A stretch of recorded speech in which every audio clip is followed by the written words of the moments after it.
وبالإسلام الحمد لله نحمده ونستعينه ونستغفره ونؤمن به ونتوكل عليه ونعوذ بالله من شرور أنفسنا ومن سيئات أعمالنا من يهده الله فلا مضل له ومن يضلله فلا هادي له وأشهد أن لا إله إلا الله وأشهد أن محمدًا عبده ورسوله اللهم صل على محمد وعلى آل محمد كما صليت على إبراهيم وعلى آل إبراهيم إنك حميد مجيد اللهم بارك على محمد وعلى آل محمد كما باركت على إبراهيم وعلى آل إبراهيم إنك حميد مجيد أما بعد فإن خير الحديث كتاب الله وخير الهدي هدي محمد صلى الله تعالى عليه وآله وسلم وشر الأمور محدثاتها وكل محدثة بدعة وكل بدعة ضلالة وكل ضلالة في النار واذكروا نعمة الله عليكم إذ كنتم أعداء فألف بين قلوبكم فأصبحتم بنعمته إخوانا وكنتم على شفا حفرة من النار فأنقذكم منها كذلك يبين الله لكم آياته لعلكم تشكرون صدق اللہ العظیم۔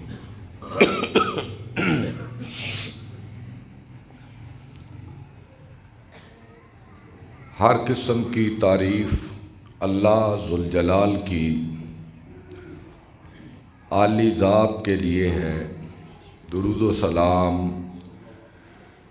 سید الانبیاء والمرسلین حضرت محمد کریم صلی اللہ تعالی علیہ وآلہ وسلم کی مبارک ذات پر ہے۔ حضرات گرامی، پچھلے جمعہ المبارک میں اپنی گفتگو میں نے حضرت صلی اللہ علیہ وسلم کی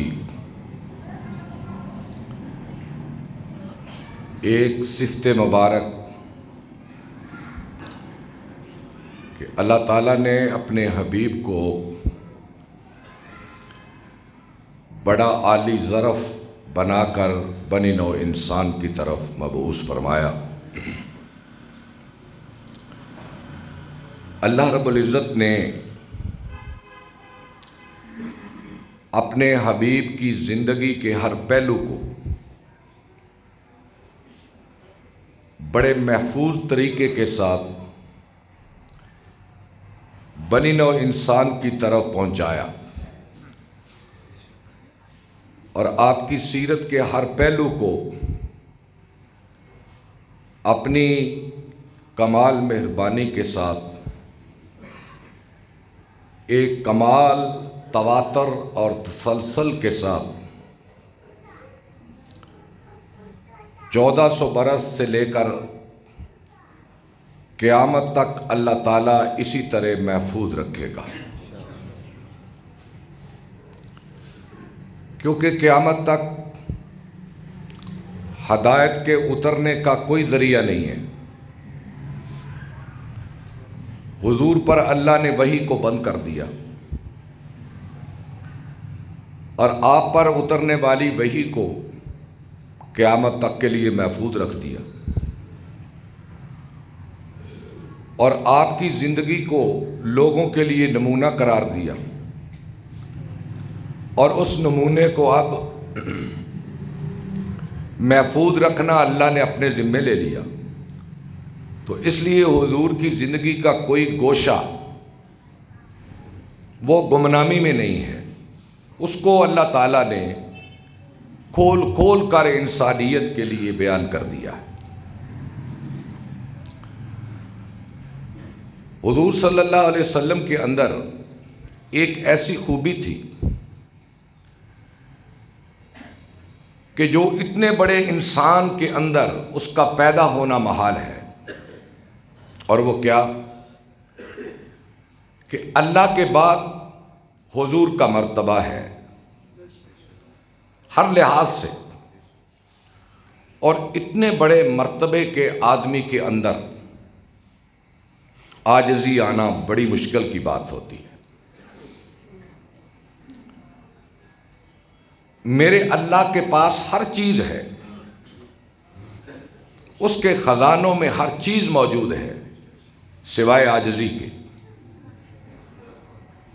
اللہ عاجز نہیں ہے، اللہ جھکتا نہیں ہے کسی کے سامنے، وہ متکبر ہے،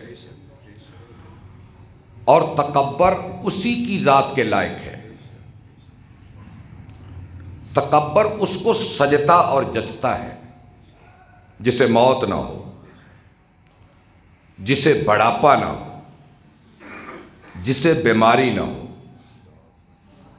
جو تھکتا نہ ہو، جو اکتاتا نہ ہو، جو شکست نہ کھاتا، جو ناکام نہ ہوتا، جو سوتا نہ ہو۔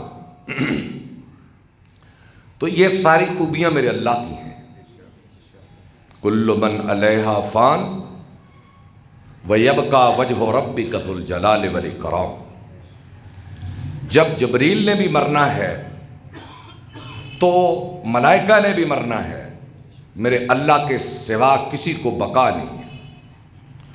اور وہ اتنا متکبر ہے، اتنا بڑا ہے کہ ساری دنیا اس کا انکار کر دے، ساری دنیا اس کا انکار کر دے، اس کی خدائی اور طاقت میں ایک ذرہ برابر کمی نہیں آتی، اور پوری انسانیت ایک متقی کا دل لے کر آ جائے اور اس کی بندگی میں لگ جائے، سجدے میں پڑ جائے، تو اس کی خدائی ایک ذرہ برابر بڑھتی نہیں ہے۔ تو اس لیے تکبر صرف اللہ کی شان ہے، اور دنیا میں انسان جس بھی بلندیوں پر پہنچ جائے اس کو تکبر زیب نہیں دیتا، لیکن جب انسان بادشاہ ہوتا ہے، اس کے ماننے والے ہزاروں نہیں بلکہ لاکھوں نہیں کروڑوں میں ہوتے ہیں، اور اس کے دائیں بائیں آگے پیچھے ہٹو بچو کے شور ہوتے ہیں، تو اس عالم میں کسی آدمی کا عاجز ہو جانا بہت خوبی کی بات ہے۔ اور اب تو ہم جیسے وہ مان نہیں، تھوڑا سا حسن آ جائے، دولت آ جائے، اختیار آ جائے تو ہم انسان کیا، ہم تو خدا کو بھی بھول جاتے ہیں۔ حضور نبی پاک صلی اللہ علیہ وسلم 8 ہجری میں جب مکہ میں داخل ہوئے تو آپ کے دائیں اور آپ کے بائیں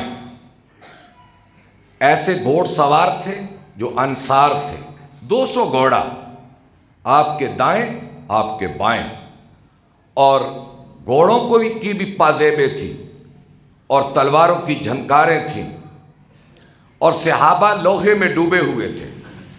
ہر صحابی کے پاس ترکش بھی تھا، تیر بھی، تلوار بھی، نیزہ بھی، خود بھی، ڈھال بھی، اور پیادہ آگے تھے، پیچھے 10,000 کا لشکر جرار جو مکے والوں نے کبھی دیکھا نہ تھا، اور ایسے مستعد اور چوکس اور بہادر جس میں مہاجر بھی تھے اور انصار بھی تھے،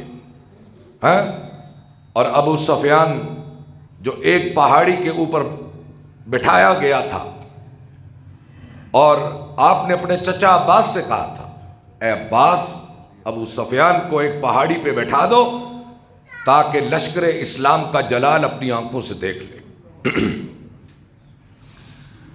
تو جب آپ کا لشکر گزرا اور آپ اس طرح گھوڑوں کے جلاؤ میں بیچ میں آپ تھے، اور لشکر کا روب اور جلال اتنا تھا کہ ابو سفیان دیکھ کر کہنے لگا، اے عباس چچا رسول اللہ،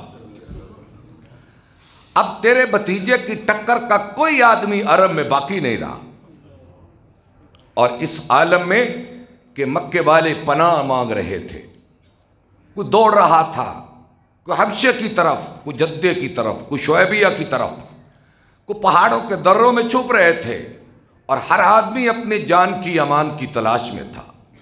اور اس عالم میں جب آپ مکے میں داخل ہوئے تو آپ نے اپنا سر اپنی سواری کے کچاوے کے ساتھ لگا دیا۔ آپ نے اپنا سر اتنا جھکا دیا کہ سواری کے کچاوے کے ساتھ لگ گیا۔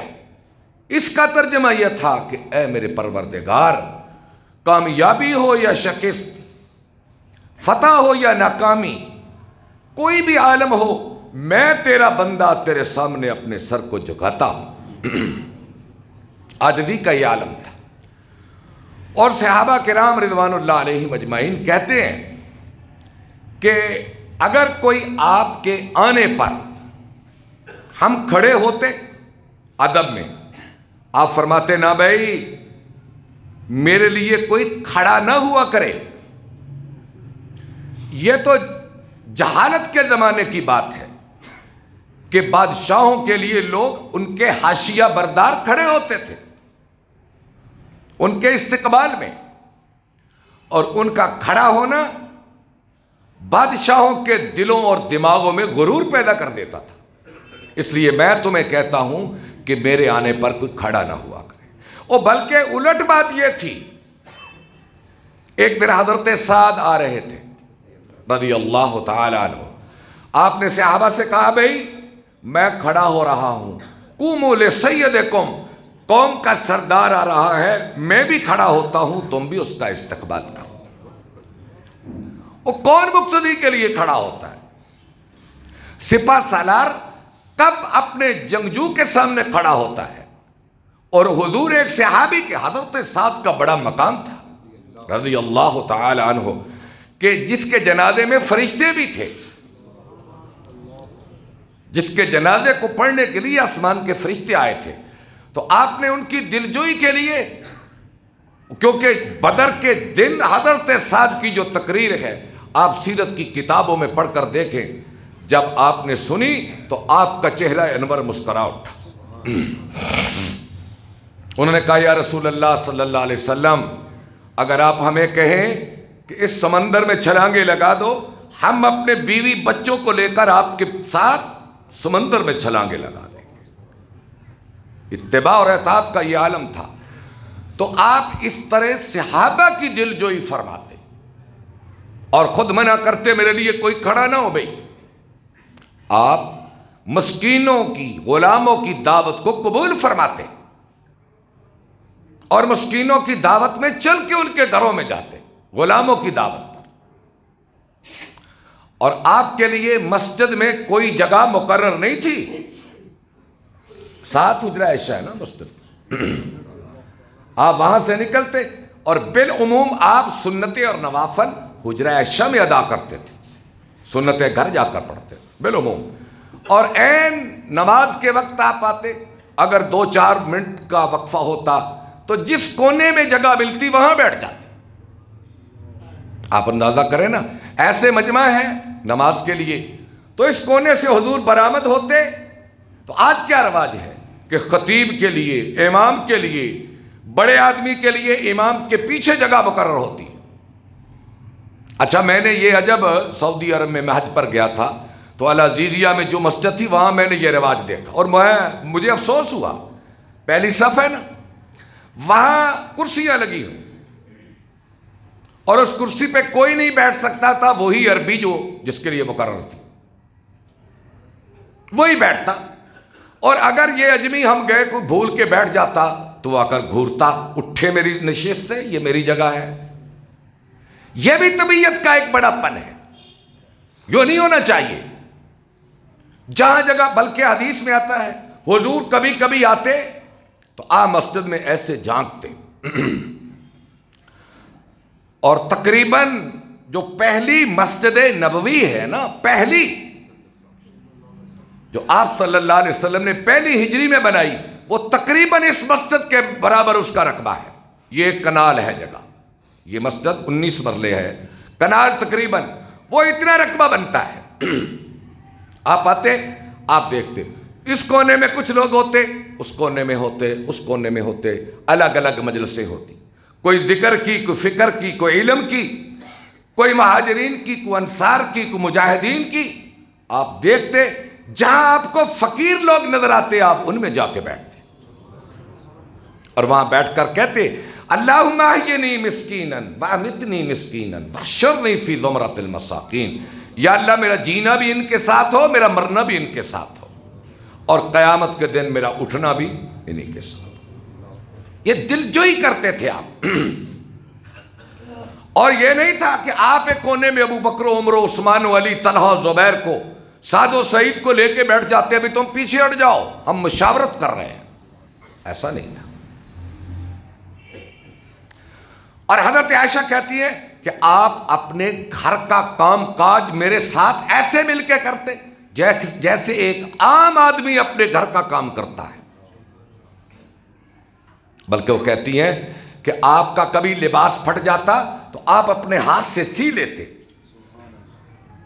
جوتا ٹوٹ جاتا اپنے ہاتھ سے جوتا ٹانک لیتے، گھر کا کوئی کام ہوتا مجھے کہنے کی بجائے آپ اٹھ کے خود کر لیتے۔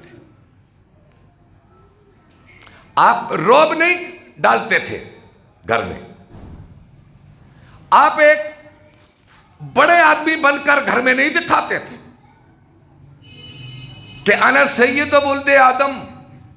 دیکھو نا، ایک طرف مقام دیکھیں آپ، ایک طرف مقام دیکھیں آپ، کہ آپ فرماتے لوگوں انا سید ولد آدم، ترجمہ آتا ہے انا، میں سید سردار ہوں، ولد آدم، آدم کی ساری اولاد کا میں سردار ہوں،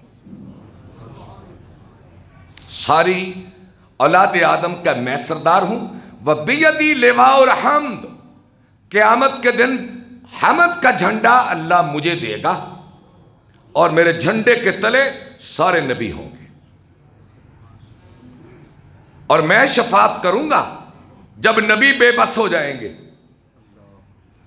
وَأَنَا خَطِيبُهُمْ إِذَا سَقَطُوا، جب آدم سے عیسیٰ چپ ہو جائیں گے میں خطیب بن کر اللہ کی بارگاہ میں جاؤں گا، اور میں کہوں گا اللہ، آدم نے، نوح نے، ابراہیم، اسماعیل نے، موسیٰ، شعیب و یعقوب نے انسانیت کو جواب دے دیا ہے کہ ہم اللہ سے بات نہیں کر سکتے، یا اللہ بات کرنے تجھ سے میں آیا ہوں۔ آپ نے فرمایا میں اللہ سے بات کروں گا سجدے میں پڑھ کر۔ کہاں؟ سجدے میں پڑھ کر۔ میرا اللہ کہے گا ارفع راسک یا محمد سل توتا، میرے حبیب تو مانگتا جا میں تجھے دیتا جاؤں گا۔ اور آپ نے فرمایا یہ آپ کی شفاعت کبریٰ ہے، پوری انسانیت کے لیے آپ شفاعت کریں گے۔ اور آپ نے فرمایا وَأَنَا أَوَّلُ مَن يَدْخُلُ الْجَنَّةَ، جب تک میں جنت میں نہ جاؤں جنت نبیوں پہ بھی حرام۔ یہ مقام ہے نا، اور جن الفاظ میں حضور نے اپنا مقام خود بیان کر دیا، ہماری کیا اوقات کہ ان کے ساتھ الفاظ و حروف کا تصنع بنا کر ہم بیان کر سکیں۔ لیکن اس کے مقابلے میں آپ فرماتے کیا تھے؟ ولا فخر، ولا فخر، مجھے ان چیزوں میں سے کسی چیز پر فخر نہیں ہے، سیادت پر، امارت پر، شفاعت پر، جھنڈے پر، جنت کے داخلے پر سب سے پہلے میں اٹھوں گا قبر سے، سب سے پہلے میں اٹھوں گا حشر کے دن، اس پہ بھی فخر نہیں۔ لیکن الفقر فخری، محمد کو اپنی عاجزی اور فقیری پہ فخر ہے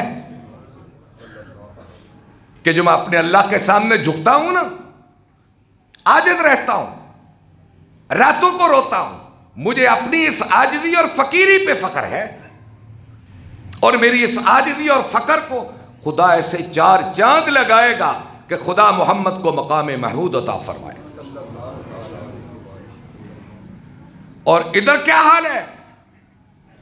آپ اپنا کام خود اپنے ہاتھ سے کرتے، عاجزی کا یہ عالم ہے۔ بلکہ حضور صلی اللہ علیہ وسلم ایک سفر میں نکلے تو ایک صحابی کہتا ہے راستے میں پڑو ڈالا، بھوک لگی تو صحابہ نے کھانے پکانے کا مشورہ کیا۔ ایک صحابی نے کہا بکری کو ذبح میں کرتا ہوں، ایک نے کہا اس کی کھال میں اتارتا ہوں، ایک نے کہا اس کا گوشت میں پکاتا ہوں۔ آپ نے فرمایا بھئی تم نے اپنی اپنی ذمہ داری لے لی، میں تمہارا ہم سفر ہوں، تمہارا رفیق کار ہوں، تمہارا ساتھی ہوں، میں بھی اپنے ذمے کچھ لیتا ہوں۔ صحابہ نے پوچھا آپ کے ذمے کیا؟ آپ فرمانے لگے میں جنگل میں جا کے لکڑیاں کاٹ کے لاتا ہوں تاکہ ہنڈیا کے پکانے کا سامان ہو۔ صحابہ کہنے لگے یا رسول اللہ یہ کام بھی ہم ہی کر دیتے آپ کی جگہ پر۔ آپ نے فرمایا نہیں بھائی، اللہ کسی ایسے بندے کو پسند نہیں کرتا جو اپنے آپ کو اپنے ہم سفروں میں اپنے آپ کو ممتاز سمجھے، حکم چلائے، بڑا سمجھے کہ بھئی میں بڑا ہوں، میرا حکم چلے گا، میں امیر قافلہ ہوں۔ آپ اٹھے، جنگل میں گئے، لکڑیاں کاٹی، گٹھا بنایا، کندھے پہ رکھا اور لا کر صحابہ کے سامنے رکھ دیا۔ کیا یہ چیزیں اب سننے کے لیے نہیں رہ گئیں یا پڑھنے کے لیے رہ گئی ہیں؟ اور جن لوگوں کو اللہ نے یہ مقام درجہ بدرجہ کہیں دیا ہے، اگر وہ اس کردار کو ظاہر کریں تو خدا کی قسم اس کے ماننے والوں میں اس کی اتنی محبت دلوں میں گہری ہو جاتی ہے کہ نکالنے سے نکالی نہیں جا سکتی، کبھی نکالنے سے نکالی نہیں جا سکتی۔ حضرت خباب بن ارت رضی اللہ تعالیٰ مکی زندگی میں آپ ان کا ذکر سنتے ہیں، انہیں بڑی مارے پڑتی تھی، تو اندازہ یوں ہوتا ہے کہ ان کا بیٹا نہیں تھا، بیٹیاں تھیں۔ ایک جنگ پہ گئے تو حضور صلی اللہ علیہ وسلم ہر روز اس کے گھر میں جاتے، اپنے ہاتھوں سے اس کی بکریوں کا دودھ دو کر اس کی بیٹیوں کو دے کے آتے۔ اور ایک بار حبشے کے مہمان آئے، یہ غالباً 8-9 ہجری بعد کے زمانے کی بات ہے، تو بتایا گیا یا رسول اللہ حبشے سے لوگ آئے ہیں۔ آپ نے فرمایا ہٹ جاؤ بھائی، میں اپنے ہاتھوں سے ان کی خدمت کروں گا کیونکہ انہوں نے میرے مہمانوں کو سنبھالا تھا۔ حبشے میں، ہجرت حبشہ میں انہوں نے میرے مہمانوں کو سنبھالا تھا، میں اپنے ہاتھ سے ان کی خدمت کروں گا۔ آپ اپنے گھر جاتے، سامان اٹھا کر مسجد میں لاتے، کھانے کی چیزیں پیش کرتے، خود ان کے سامنے چیزیں کاٹ کاٹ کے رکھتے۔ اچھا بھی آپ بتائیں، جس راہ پر، جس رہنما اور ہو پیغمبر اور اس کا شہر بھرا ہو اس کے ماننے والوں سے، اس کے فداکاروں اور جان نثاروں اور جان بازوں سے، اور ان کی ذاتی زندگی کا یہ عالم ہو، بھلا اس کو چھوڑ کے کوئی جا سکتا؟ اس کو چھوڑ کے کوئی کہیں نہیں جا سکتا۔ اللہ تعالیٰ نے اپنے حبیب، یہ تو چند لکیریں ہیں اوصاف مصطفیٰ کی جو میں نے کھینچی ہیں، ورنہ اوصاف و اخلاق میں آپ نے تو اتنی اونچی آشیانہ بنایا تھا کہ جہاں انسانیت کی رسائی ہو ہی نہیں سکتی۔ یہ باطن تھا، یہ اخلاق تھے، یہ ان کا باطن تھا، اور اللہ نے اس کا ظاہر باطن سے بھی زیادہ حسین بنایا تھا۔ آپ کا یہ ظاہر تھا نا عادات جو نظر آتی تھی، یہ باطن ہے، اور اللہ نے اپنے حبیب کا ظاہر باطن سے حسین اور باطن ظاہر سے حسین، اندر اور باہر کو اتنا حسین بنایا تھا کہ ذرا دیکھ لیں حضرت صلی اللہ علیہ وسلم کا حلیہ مبارک، آپ کی ظاہری شخصیت کو 4 بندے بیان کرتے ہیں۔ ایک حضرت علی کرم اللہ وجہ، حضرت جابر ابن سمرہ رضی اللہ عنہ، ہند ابن حالہ، اور حضرت ام معبد خزائیہ۔ ام معبد وہ ہجرت کے راستے میں جس کے گھر حضور ٹھہرے اور دودھ پیا آپ نے۔ یہ 4 لوگ حضور کے حلیے کو بیان کرتے ہیں مختلف پیرائے میں، مختلف انداز میں، جن کو ملا کر یوں لکھا جاتا ہے کہ اللہ کے رسول صلی اللہ علیہ وسلم کو جب کوئی شخص دیکھتا یوں نظر آتا کہ آپ کے چہرہ مبارک کے اندر سورج چمک رہا ہے۔ حضرت جابر ابن سمرہ کہتے ہیں 14ویں کا چاند تھا، رات کا پہر تھا، مسجد نبوی کا سین تھا، میں اچانک داخل ہوا، میں نے کیا دیکھا؟ حضور ایک جوڑا زیب تن تھا اور 14ویں کا چاند حضور کے چہرے پہ تھا۔ میں کبھی آسمان کے چاند کو دیکھتا، کبھی مدینے کے چاند کو دیکھتا، میں نے بار بار دیکھا، میں نے ایک بار نہیں، میں نے بار بار دیکھا، کبھی آسمان کے چاند کو دیکھتا، کبھی اپنے چاند کو دیکھتا، یعنی رخ انور کو دیکھتا، رخ مصطفیٰ کو دیکھتا، میں بار بار دیکھتا۔ آخر میں نے یہی فیصلہ کیا کہ آسمان کے چاند کے چہرے میں تھوڑی سی تاریکی ہے اور مصطفیٰ کا چہرہ تو چمک ہی رہا ہے۔ میں نے بار بار دیکھا کہ مجھے حضور کا چہرہ 14ویں کے چاند سے بھی زیادہ حسین اور خوبصورت میں نے دیکھا۔ یہ حضرت جابر ابن سمرہ کہتے ہیں میرے آقا مسکراتے، میرے آقا مسکراتے تو میں دیکھتا کہ آپ کے دانت اولوں کی طرح سفید نظر آتے اور ان کی روشنی دیواروں پہ پڑا کرتی تھی، اور آپ ہمیشہ تبسم فرماتے، آپ کہکانہ لگاتے، اور آپ کے تبسم کی طرف دیکھ کر صحابہ بھی تبسم فرماتے، صحابہ بھی کہکانے لگاتے تھے، حضور بھی کہکانے لگاتے تھے۔ آپ بڑے سے بڑا مسکراتے تو کبھی کبھار آپ کی داڑھیں نظر آتی، اور اس طرح جب آپ مسکراتے یوں لگتا کہ آپ کے چہرے کے اندر سورج اور چاند کی ملا کے روشنی نظر آ رہی ہے۔ اور ایک صحابی کہتا ہے میں نے حضور سے مصافحہ کیا، جب میں نے ہاتھ حضور کے ہاتھ میں دیا تو مجھے یوں لگا کہ ریشم میرے ہاتھ پہ رکھ لیا گیا ہے، اور ہاتھ کو میں نے کھینچا تو میں نے اپنے ہاتھ کو سونگا تو اتنی حسین خوشبو میں نے کبھی دیکھی نہ تھی۔ اور ایک صحابی کہتا ہے کہ جس گلی سے حضور گزر کے جاتے، گلی بتاتی اتنی معطر ہو جاتی، اتنی خوشبودار ہو جاتی کہ گلی بول بول کے بتاتی یہاں سے آمنہ کا لال گزر کے گیا ہے، ایسی خوشبودار ہو جاتی۔ اور حضور نبی پاک صلی اللہ علیہ وسلم کے پسینے کو ام سلیم کہتی ہیں۔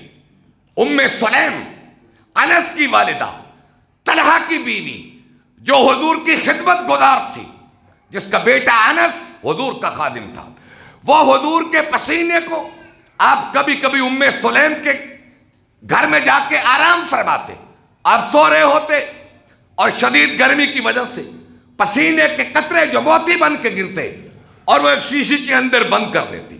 وہ کہتی جب کوئی یمن سے خوشبو آتی میں حضور کے پسینے کا ایک قطرہ اس میں ڈال دیتی تو وہ خوشبوؤں کی سردار ہو جایا کرتی۔ اور آپ کے بال جو سنبھالے گئے تھے، آپ کے بال ان کی برکت لی جاتی تھی، آپ کے پسینے کی برکت حاصل کی جاتی تھی۔ اور پھر اس کے آگے حضور نبی پاک صلی اللہ علیہ وسلم آپ سر پہ دستار باندھتے، آپ ننگے سر نہیں پھرتے تھے، سر پہ دستار، یہ جیسے میری ٹوپی ہے نا، ایسے ٹوپی ہوتی، اس کے اوپر دستار باندھتے، اور اس کا یہ پچھلا پلو آگے کو جیسے ہمارے دیہاتوں میں بزرگ اس طرف کر لیتے ایسے کرتے، اور گرمی پڑتی تو آپ اس طرح لے جاتے اور اس سے منہ اور ناک کو ڈھانپ لیتے سخت گرمی میں. اور پھر پگڑی کے اندر آپ کے بال ہوتے جو کانوں کی لو تک آتے، جنہیں آپ زلفیں کہتے ہیں. آپ کی زلفیں یہاں تک آتی، پنجابی میں ہم جسے پٹے بھی کہتے ہیں نا، یہ آپ کے یہاں تک پٹے ہوتے، اور کانوں کے لو تک. آپ اس میں تیل ڈالتے، مانگ نکالتے، اس کے بیچ کے اندر مانگ نکالتے. پہلے نہیں نکالتے تھے، پھر آپ نے بیچ میں مانگ نکالنا شروع کر دیا. آپ اس کو کنگھی کرتے، آپ اس کو خوشبو لگاتے. اور حضرت جابر کہتی ہے نبی پاک کے ماتھے کو میں نے دیکھا کہ بڑا چوڑا تھا، تنگ نہیں تھا. آپ کا ماتھا چوڑا تھا، تنگ نہیں تھا. یہ ابرو باریک تھے، موٹے نہیں تھے، بھاری بال نہیں تھے اس پہ. یہ ابرو ان پہ بھاری بال نہیں تھے، بیچ میں خالی اور ایک لکیر اس کو ملائے ہوئے تھی. اور آپ کی یہ پلکیں بھاری تھی، یہ چھوٹی نہیں تھی. اور آپ کی آنکھیں سرمگی تھیں. سرمگی سمجھتی ہے کہ ایسی آنکھ جس میں سرما نہ ڈالا گیا ہو اور نظر یوں آئے کہ سرما ڈالا گیا ہے. اس طرح آپ کی سرمگی آنکھیں ہوتی. اور پھر حضور کے رخسار یہ پرگوشت نہیں تھے. پرگوشت سمجھتے، زیادہ موٹے نہیں تھے اور نہ چپکے ہوئے تھے. چپکے ہوئے ہونا عیب ہے اور زیادہ بھاری ہونا بھی عیب ہے. نہ چپکے ہوئے، نہ موٹے پرگوشت. ناک آپ کی تیز تھی، چپٹی ہوئی نہیں تھی، بیٹھی ہوئی نہیں تھی. چپٹی ہوئی ناک دیکھتے ہیں حبشیوں کی ہوتی ہے، چائنی کی، یہ جاپانیوں کی. چپٹی ہوئی ناک نہیں، ابری ہوئی تیز ناک تھی تلوار کی طرح. اور آپ کی مونچھیں کٹی ہوئی ہوتی، بڑی ہوئی نہ ہوتی.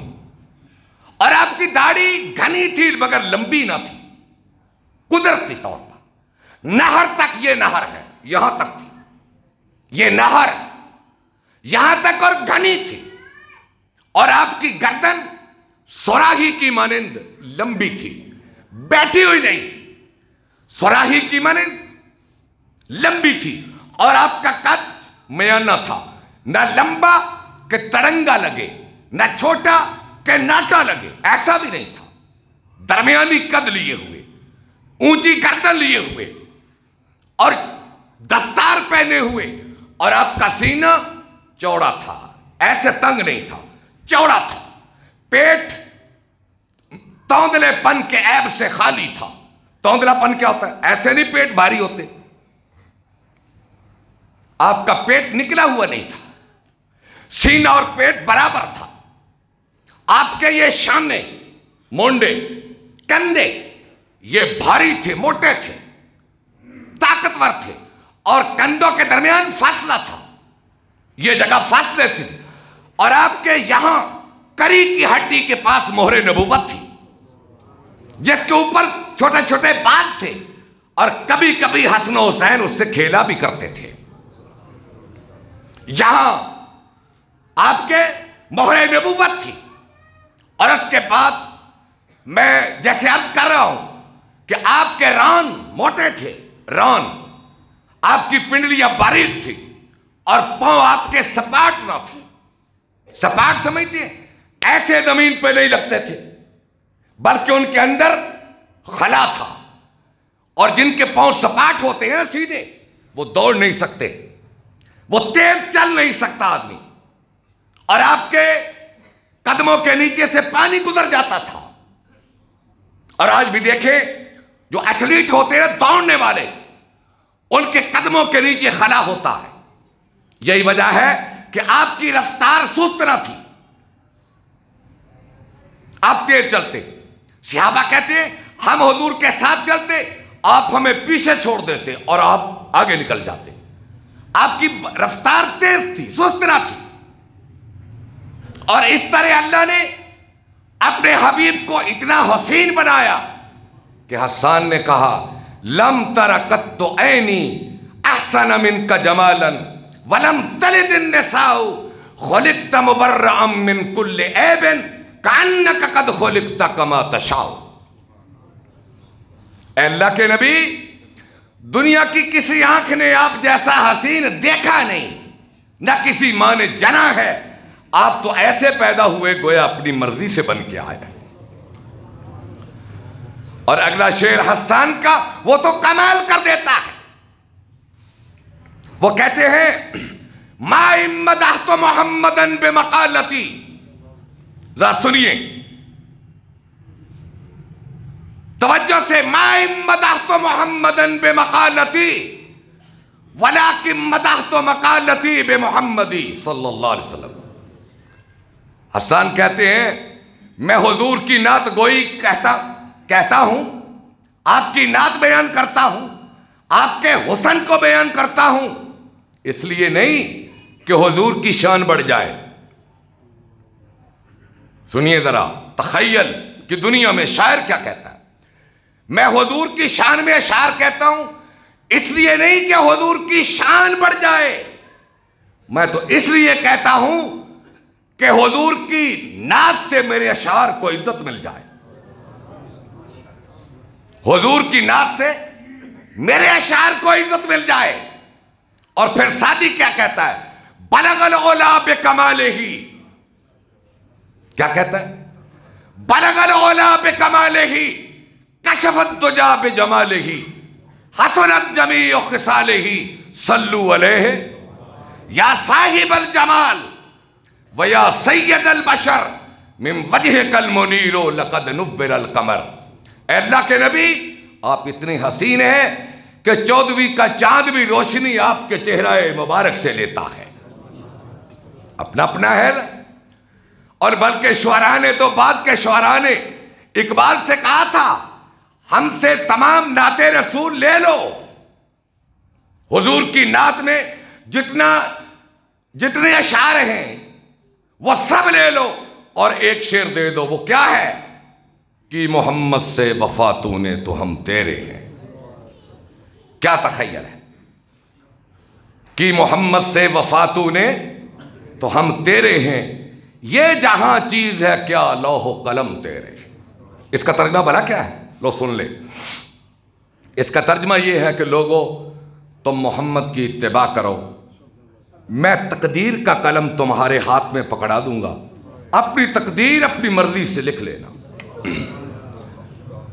فاتبعونی یحببکم اللہ، لوگو تم میرے نبی کی اتباع کرو، میں تقدیر کا قلم تمہارے ہاتھ میں پکڑا دوں گا، اپنی تقدیر اپنی مرضی سے لکھتے چلے جانا۔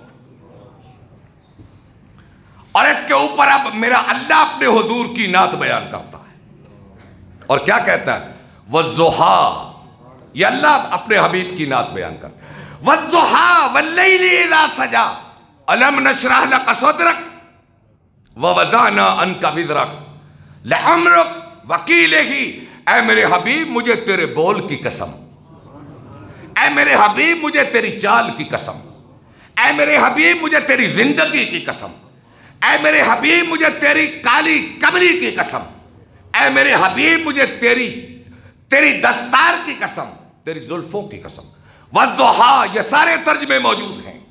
اس لیے میرے بھائیوں، یہ تو میں نے چند لکیریں کھینچی ہیں، میری کیا اوقات، میرا کیا علم، میرے اندر علم کی کیا وسعت کہ میں نعت رسول بیان کر سکوں، میں حضور کی منقبت کہہ سکوں، میں آپ کے شان کا کوئی حصہ بیان کر سکوں۔ یہ جو کچھ تھا یہ اللہ کی توفیق سے تھا۔ خدا تعالی ہماری زندگیوں کو حضور کی زندگی کے ڈھانچے میں ڈال دے، سانچے میں ڈال دے۔ وآخر دعوانا ان الحمدللہ۔